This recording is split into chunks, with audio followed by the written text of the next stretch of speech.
कल जो सुनवाई हुई हाई कोर्ट में औरंगाबाद नामांतर को लेकर, तो क्या प्रतिक्रिया है सर आपकी? देखिए, हमने हमेशा से ये कहा है कि हम कोर्ट का बड़ा आदर करते हैं और हमने बड़े बड़े फैसले जो कोर्ट के आए हैं, चाहे वो हमारे हक़ में हो या ना हो, हमने उसको अच्छी तरीके से कबूल किया है। उसने बाबरी मस्जिद जैसा फ़ैसला जब आया तो हमारे उलमाओं ने कहा कि नहीं, हम कोर्ट का फ़ैसला मानेंगे। मुस्लिम पर्सनल लॉ बोर्ड ने कहा और हम सब ने उसको कबूल किया है।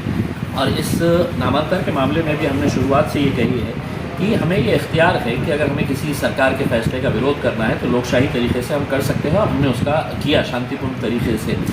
और जब वो भी कारगर साबित नहीं हुआ तो कुछ लोग अदालत में गए, अदालत का दरवाज़ा खटखटाया और कहा कि ये गलत फ़ैसला है करके। अब अदालत ने उसको सुना है और अदालत को भी लगा है कि इसके अंदर कुछ ना कुछ तो भी राजनीतिक फ़ायदा लेने के लिए ये फ़ैसला लिया गया है।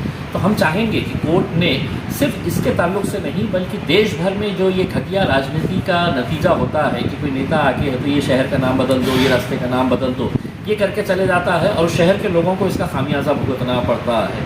तो इसके लिए एक डिटेल डिस्कशन होना चाहिए, सविस्तर चर्चा होनी चाहिए और अदालत ने सरकार को करना चाहिए कि अब इसके ऊपर है तो कड़क नियम बनाए जाए एक करके। तो जब ये औरंगाबाद शहर के नाम का फ़ैसला आया है, मैं उसका स्वागत करता हूँ।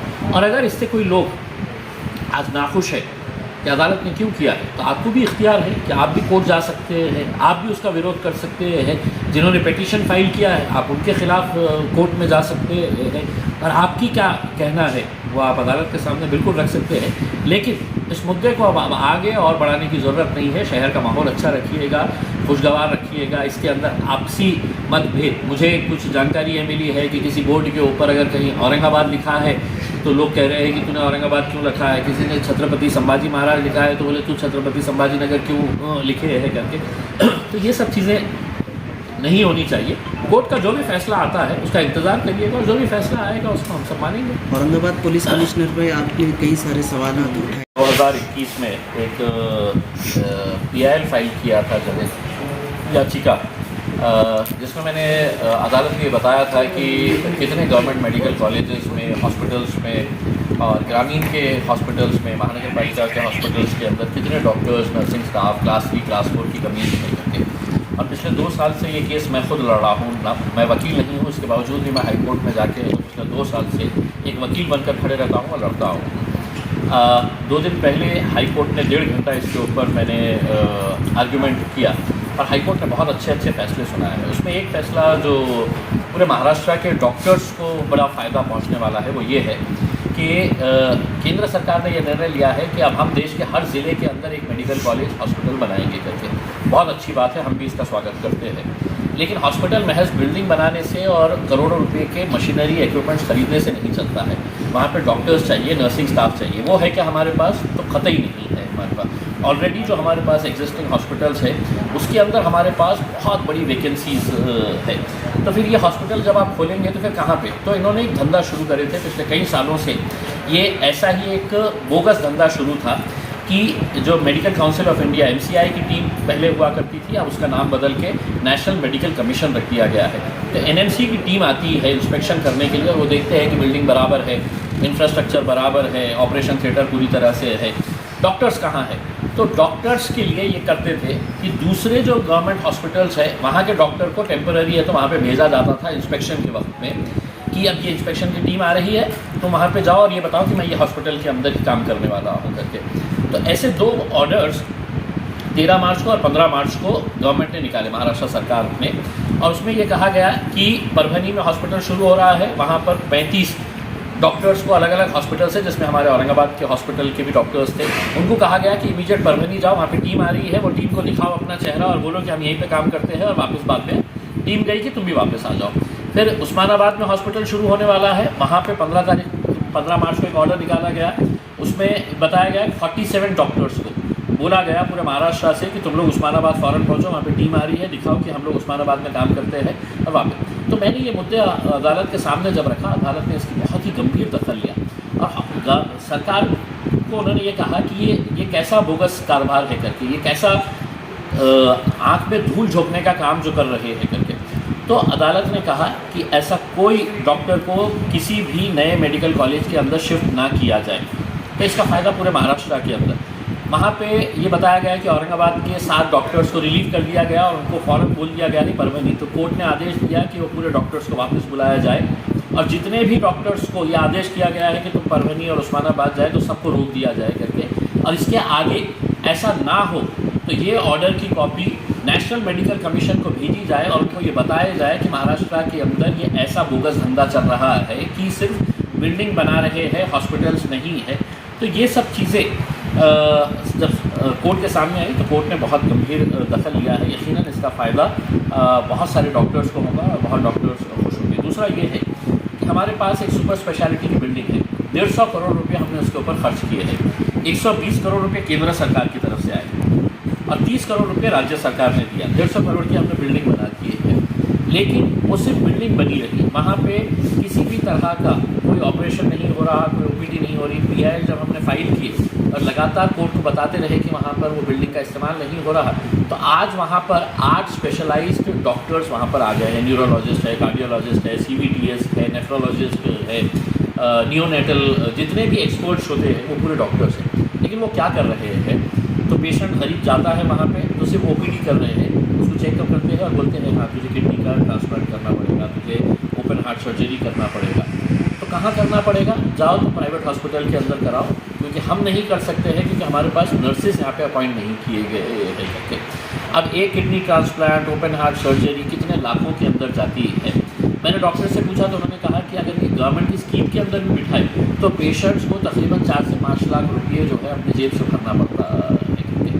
तो सिर्फ नर्सिंग स्टाफ नहीं होने की वजह से आज ये पेशेंट्स जनवरी 2023 से मार्च 2023 में 3 महीने के अंदर वहाँ पर कितने OPDs हुए हैं, तो 6200 के करीब OPDs हुए हैं। ये कौन लोग हैं?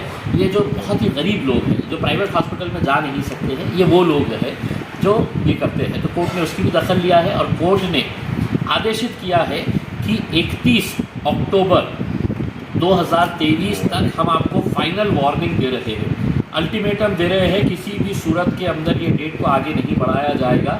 ये पूरे वैकेंसीज जितने भी डॉक्टर्स क्लास 3, क्लास 4, नर्सेज इनकी है, ये आपने तो क्लास 3, क्लास 4 के लिए 3 महीने का टाइम दिया है और डॉक्टर्स के लिए उन्होंने 31 अक्टूबर 2023 तक ये पूरे पोस्ट भर देना चाहिए। बहुत ही उन्होंने कड़क ऑर्डर दिया है कि हम बार बार तुम्हें बोल रहे हैं और तुम उसको नज़रअंदाज कर रहे हैं, इसके आगे बिल्कुल हम कोई एक्सटेंशन नहीं देंगे, किसी भी सूरत में ये भर देना है करके। तो यकीनन इसका फ़ायदा जो है ये सिर्फ औरंगाबाद मेडिकल कॉलेज को हो रहा है ऐसा नहीं है, ये पूरे महाराष्ट्र के मेडिकल कॉलेजेस के ऊपर हो रहा है। अब सिर्फ क्लास 3 और क्लास 4 की जो भर्ती होने वाली है पिछले 3 से 4 महीनों के अंदर, तो वो 10,900 बच्चों को अपॉइंट किया जाएगा, नौकरियां मिलेगी वहाँ पर। तो ये एक पूरे बहुत महाराष्ट्र में कितने वैकेंसीज का फायदा होगा और कितने गरीब लोगों का आगे मेडिकल के लिए फायदा होगा? देखिए, ये हज़ारों की संख्या में इस PIL का नतीजा ये हुआ है कि पहले मैंने जो है ये सिर्फ मेरी कॉन्स्टिट्यूंसी के हद तक औरंगाबाद ज़िले के अंदर कितने वैकेंसीज़ है उसके बारे में बताया था। लेकिन जब चीफ जस्टिस के सामने ये मैटर आया था और मैंने प्लीड किया था चीफ जस्टिस के सामने, तो उन्होंने खुद ने ये कहा था कि इसके अंदर इतने अच्छे पॉइंट्स है कि और इतना स्टडीड PIL है ये कि हम इसको अब सिर्फ औरंगाबाद ज़िले के हद तक ना रखते हुए पूरे महाराष्ट्र के मेडिकल कॉलेजेस की भी ऐसी ही सिचुएशन होगी तो इसके अंदर ये रखते हैं करके। तब इसका नतीजा ये हो रहा है कि पूरे महाराष्ट्र के मेडिकल कॉलेजेस के अंदर इसका फ़ायदा होगा। और जब वहाँ पर डॉक्टर्स अपॉइंट होंगे, वहाँ पर नर्सिंग स्टाफ अपॉइंट होगा, तो जो गरीब लोग आज प्राइवेट हॉस्पिटल के अंदर जा नहीं सकते हैं, तो उनको वहाँ पे इन गवर्नमेंट हॉस्पिटल्स के अंदर ये इसका फ़ायदा मिलेगा।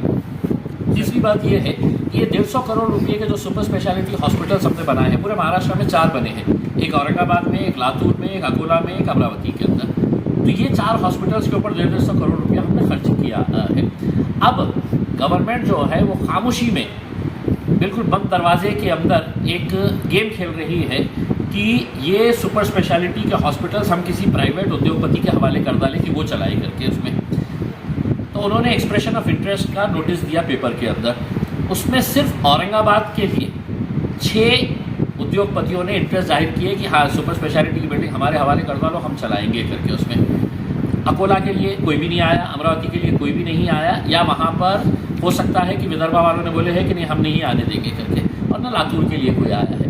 औरंगाबाद के लिए इसलिए आया है कि यहाँ पर 15 से 16 ज़िले के गरीब पेशेंट्स यहाँ पर आते हैं, उनको लूट कर कैसा पैसा कमाया जाए, उसका ये षड्यंत्र रचा जा रहा है कि पीपीपी मॉडल के ऊपर हम सुपर स्पेशलिटी बिल्डिंग को किसी प्राइवेट प्लेयर के हवाले कर देंगे करके। तो मैंने ये बात भी कोर्ट के सामने रखी। कोर्ट ने कहा कि हम सरकार को आदेशित कर रहे हैं कि क्या मॉडल रहेगा, कौन इसके अंदर आ रहे हैं करके। अब मैंने ये कहा कि साहब, इसमें जो भी प्राइवेट प्लेयर आ रहा है उसको बिल्डिंग किसकी, तो गवर्नमेंट की बिल्डिंग 150 करोड़ की गवर्नमेंट ने बना के दी। 30 करोड़ रुपये के इक्विपमेंट्स किसके, तो गवर्नमेंट ने। डॉक्टर्स की सैलरी तो गवर्नमेंट देगी। चलाएगा कौन, तो प्राइवेट, उनका दोस्त, उनका रिश्तेदार आएगा।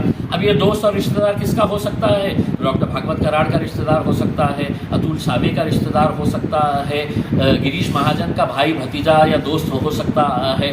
तो ये जो चल रहा है ये धंधा, मैं इस वजह से इसका विरोध कर रहा हूँ कि ये गरीब लोगों का हॉस्पिटल्स है, वहाँ पे इम्तियाज़ जलील नहीं जाएगा, क्योंकि इम्तियाज़ जलील के लिए है तो सरकार ने देश के सबसे बड़े बड़े हॉस्पिटल्स खुले रख डाले हैं, लेकिन गरीब पेशेंट वहाँ पर जाएगा। लेकिन इसके विरोध में कोई नहीं बोलेगा। मैं आपको आज गारंटी के साथ बोल रहा हूँ, गवर्नमेंट मेडिकल कॉलेज के अंदर एक बोर्ड होता है जिसके अंदर आमदार लोग भी होते हैं, अपने पास के भी आमदार वहाँ पे उस बोर्ड के ऊपर है। ये विरोध उन्होंने करना चाहिए था, लेकिन अपनी राजनीतिक कुर्सियाँ बचाने की है। हो सकता है प्राइवेट प्लेयर आ रहा होगा तो उनको भी कुछ खुश कर रहा होगा, तो अपन सब खामोश बैठ जाओ। तो मैंने ये किया कि औरंगाबाद की आवाम जो है, ये बड़े अफसोस के साथ कहना पड़ता है, ये मुर्दार हो चुकी है।